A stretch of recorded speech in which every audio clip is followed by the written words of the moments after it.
আমার নাম শান্তনু। পেশায় এক কোম্পানিতে কর্মচারী হিসেবে কাজ করি।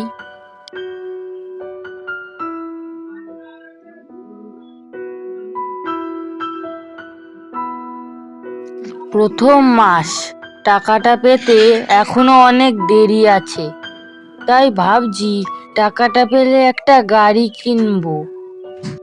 আমি এখন বাসের জন্য অপেক্ষা করছি বাস স্ট্যান্ডে।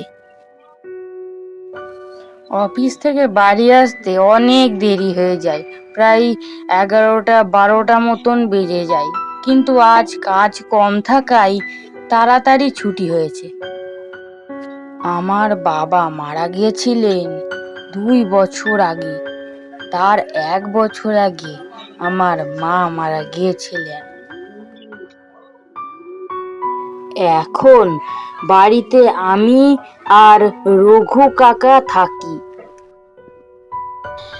বলা চলে রঘু কাকা আমার ছোটবেলার সঙ্গী।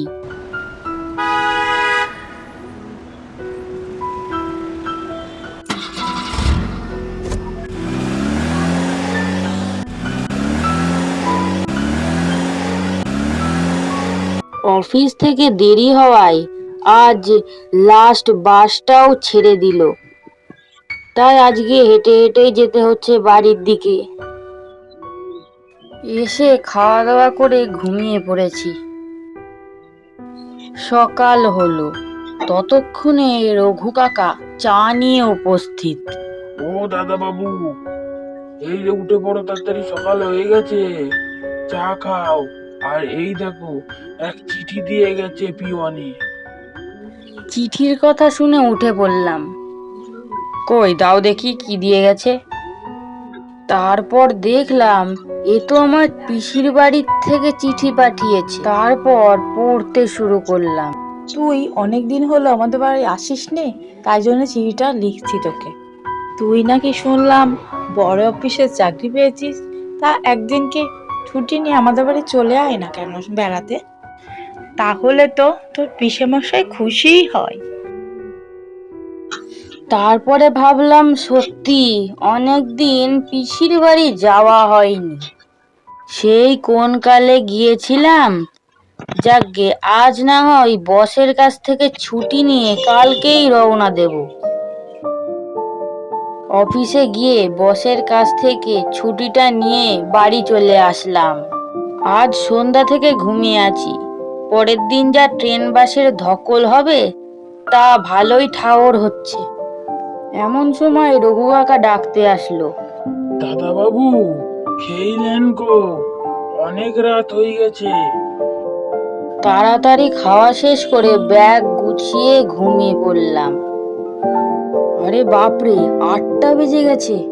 তাড়াতাড়ি হাত মুখ ধুয়ে কিছু মুখে দিয়ে তৈরি হয়ে নিলাম যাওয়ার জন্য।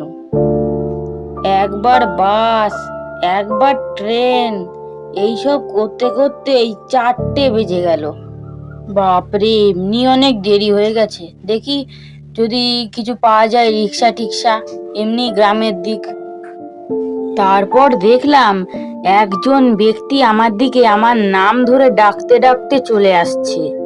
ও শান্তনু, শান্তনু, দাঁড়াও যে।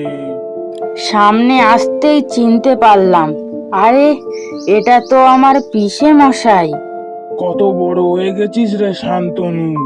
চ, তোর জন্য আমি অটো নিয়ে এসছি। কেমন আছেন পিসে মশাই? হ্যাঁ, আমি তো ভালোই আছি। বলো, তুমি কেমন আছো?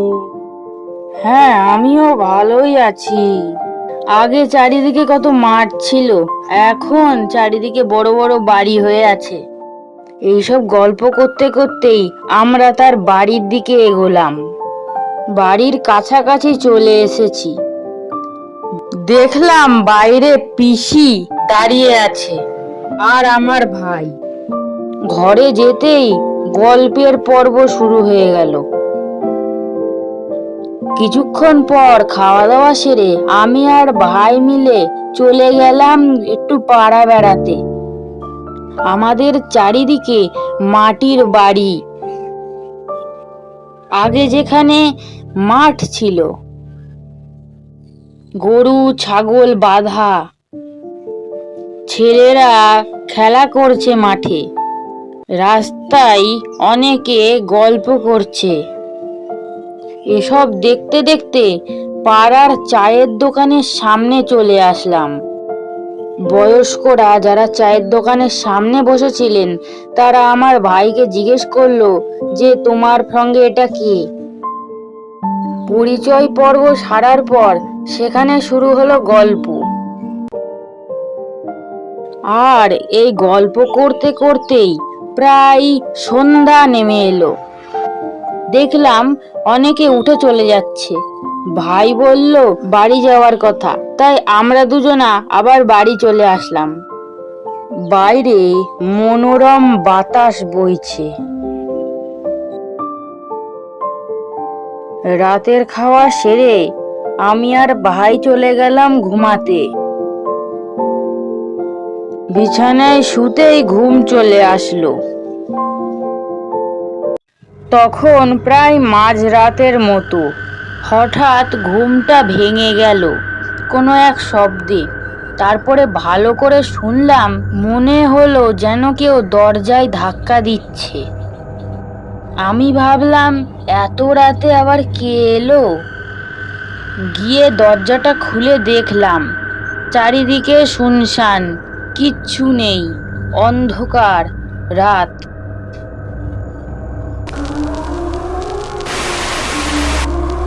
হঠাৎ ঘুমটা ভেঙে গেল। ও তাহলে এটা স্বপ্ন ছিল? এমন বিদঘুটে স্বপ্ন আমি কখনো দেখিনি। সকালবেলা আবার গ্রামে ঘুরতে বেরোলাম। কিছু দূরে যেতেই দেখতে পেলাম সামনে অনেক জটলা বেঁধে আছে। সেইখানটায় গিয়ে দেখলাম একটা মৃতদেহ পড়ে আছে, যার মাথা নেই, শুধু দেহ পড়ে আছে। আরে দেখেছো, ওই সাধু বাবার কথা কেমন সত্যি হয়ে গেল। আজকে গ্রামে একজন মারা গেছে, পরের দিন গ্রাম উজাড় হয়ে যাবে। আমি জিজ্ঞেস করলাম যে এমন অবস্থা কি করে হলো। তারা বলতে লাগলো, নিশি হলো এক প্রেত যে গ্রামের সকল মানুষকে মেরে ফেলছে। আমি তো শুনে অবাক হলাম। নিশি? আমি পিসিমাকে জিজ্ঞেস করলাম, এই নিশি আবার কি? পিসিমা নিশির নামটা শুনতেই চমকে গেলেন। নিশি? নিশি আবার কে? আমি সব জেনে গেছি নিশির ব্যাপারে, আর লুকাতে হবে না। নিশির কথা জেনে গেছিস তো ভালোই করেছিস, কিন্তু তোরা কেউ রাতে খবরদার বেরোস না। তারপর বিকেলের দিকে আমি একা একাই গ্রামে ঘুরতে বেরোলাম।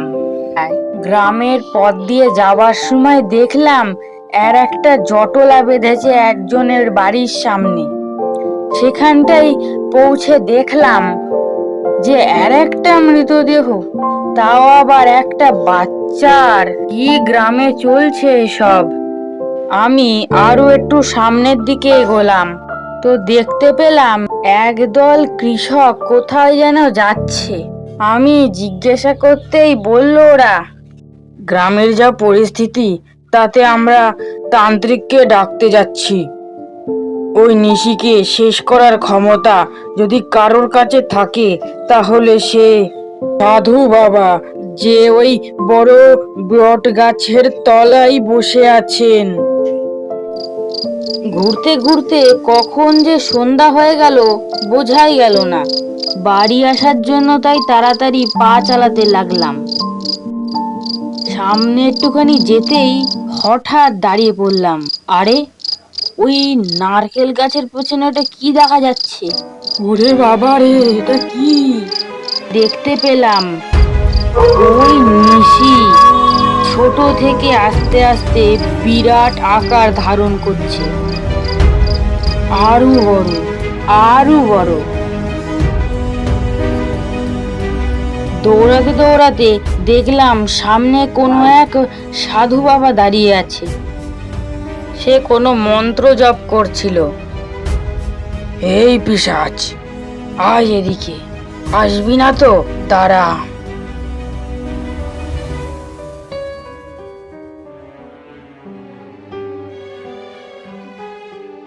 এই দেখ, আমার হাতে যে ত্রিশূলটা দেখছিস, এটা কোনো সাধারণ ত্রিশূল নয়।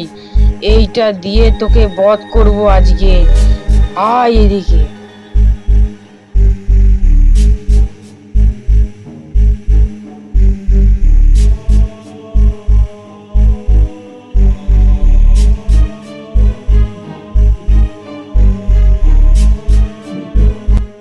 সাধু বাবা, আমায় ছেড়ে দেন, আমায় এইবারের মতন ক্ষমা করে দেন।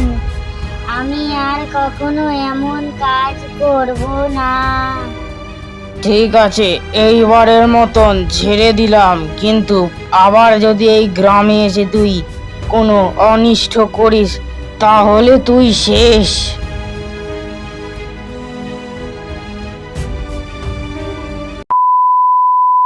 যদি ভিডিওটা আপনাদের ভালো লাগে তাহলে লাইক আর সাবস্ক্রাইব করতে ভুলবেন না।